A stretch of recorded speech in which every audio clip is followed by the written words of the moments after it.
Ako po yung magre-report sa inyo. Ang inyo pong senador na inyo pong iniluklok sa Senado, nagre-report. Nung isang araw po sa isang hearing sa Senate, budget hearing hinggil sa proposed budget ng DPWH, ako po yung nagmungkahi sa mga taga DPWH and I'm very happy to tell you, to let you know na tinanggap nila yung aking mungkahi at recommendation na gagawin daw nila. At ano po yung nirekomenda ko? Kasi nga po kung mapapansin nyo, yung mga ginagawang construction project ng DPWH sa mga kalsada, ang daming beses na po may mga nadisgrasya dyan. At meron pa nga pong mga namatay. Ilan na po yung mga trabahador ng contractor na naipit sa heavy equipment, naputulan ng kamay, naputulan ng paa. And yet, pag lalapitan nung na-aksidente ang contractor para magpatulong, wala. Nga, pahirapan. Pupunta sa barangay, ipapabarangay niya. Proseso eh. And then, tatawagin yung contractor, hindi magsisipot yung contractor. And then, pupunta sa DPWH. DPWH, hindi action. Tatawagin na yung contractor. Nagkakaroon ng delaying tactics. And then, pupunta sa atin, napipilitan yung contractor magbayad. In some cases, in fairness naman sa contractor, halimbawa, may namatay, isang motorista na shoot sa isang butas na hindi natakpan ng contractor, namatay. Open naman yung contractor in fairness. 10,000, 20,000. Nag-offer pa.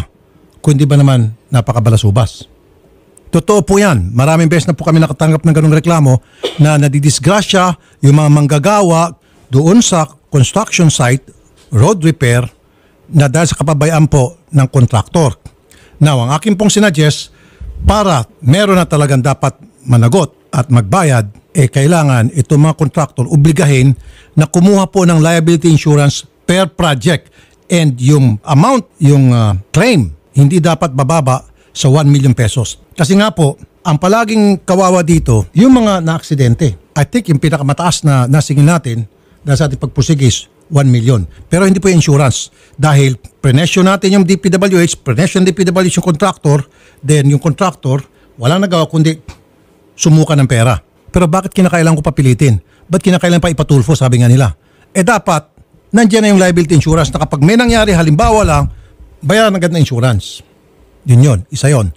So sabi nung DPWH, yes, gagawin po namin yan. So, DPWH, thank you, pero hindi pa tayo tapos. Gusto ko, by next year, inumpisa na yan. Meron ng liability insurance ang bawat isang kontraktor. Kasi, anong gagawin ko? Pupunta po ako sa mga construction site. Totoo to. O magpapadala ko ng mga tao, kukunin ko yung pangalan ng mga contractor and then alamin ko kung may liability insurance doon sa site na mismong gumagawa ng road repair. Pag wala, babalikan ko kayo DPWH. Makakatikim kayo sa akin, I'm sorry. Walang personal ang trabaho lamang. Isa yung aking sinuggest, tuwing may bidding para sa isang project at may nanalo na contractor, ang ginagawa nitong malaking contractor, principal contractor kung tawagin, isa-sub ko niya. Okay? Ngayon, tingnan niyo po yung daliri ko. Ito si principal. Isa-sub ko niya yung proyekto. Si subcon, isa-subcon ulit. Totoo to. Itong sinubcon for the third time, magsa-subcon ulit. Hanggang sa umabot po ng 4 na layers ang pagsasubcon-subcon. Now, itong si principal, it's not fair na wala po siyang ginawang trabaho, laway lamang, at ginamit lang niyang kanyang lisensya at kumita siya. 10% siguro. I don't know. 15, 20. Ito naman si subcon, another 10%. Again, wala siyang ginawa. Walang gamit na nanggaling sa kanya. Dahil ipinasubcon. By the time na darating na doon sa paggawa na ng semento, maliit na lang. Siguro po, 60% na lang ng amount ng proyekto. Well, teka muna. Sasabihin ni District Engineer, paano si Eddie? Bawas ulit. So, ang natira, 50% na lang. Now, mapapansin nyo po, karamihan sa mga kalsada, papunta mga probinsya, ang ninipis, substandard, yung mga ginamit na materyales, dahil nga po, doon sa pasapasahan, pinasasubcon, at si subcon, pinasasubcon, at pinasasubcon ni subcon, yung subcon. Napapano pa? Totoo po yan. At inamin po sa akin yan, ni Secretary Bunoan ng DPWH, at yan daw po ipag-aaralan nila. Sabi ko hindi. Wala naman pong batas na nagsasabing bawal na ipagbawal yan. Although wala rin batas na nagsasabing bawal gawin. So I told them na I will pass a legislation pertaining to that na ipagbawal. However, kasi yung legislation, matagal pa po yan, kung pwede, umpisahan na nila on their own, moto proprio, na sila mismo, on their own initiative, magsasabing, from now on, kung sino yung nag-bid, gawa sila memo. Yun lang ang may karapatan gumawa ng proyekto. Pag hindi ka na makaulit. Yan po. At nag-agree po yung DPWH. Again, salamat po sa DPWH for agreeing with me. Good yan. Tatlo, sa EDSA, mapapansin mo, usually Sabado or Linggo. Opo. Nagkakabol-bol po ang traffic. Inaabot po yan ng milya-milya. Minsan from GMA7 up to halos Kamkrame yung traffic. And then makita mo, paglampas mo ng Kamkrame, ayun, may mga naghukay mga taga-DPWH. Nagkakaroon ng bottleneck.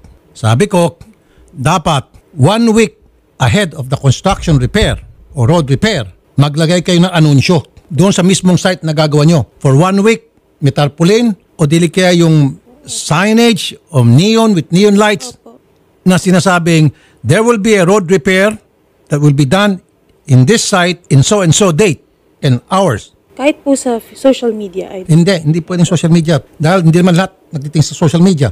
So doon mismo sa site na yon. So it's like advance warning. Nang sa gayon, yung palaging dumadaan doon sa EDSA sa part na yun, magkakaroon ng road repair sa Sabado. Di ba? Sa ganitong araw, ay alis na ako. Hindi ako dadaan dyan. Di nakabawas tayo ng traffic. Again, nag-agree po yung DPWH.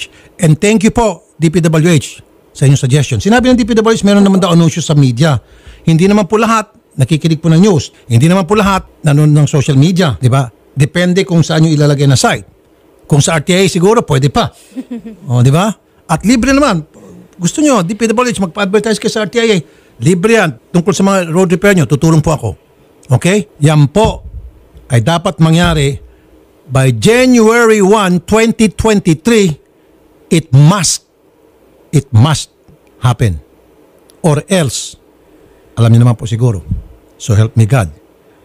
Walang personalan, trabaho lamang. Yun lang po.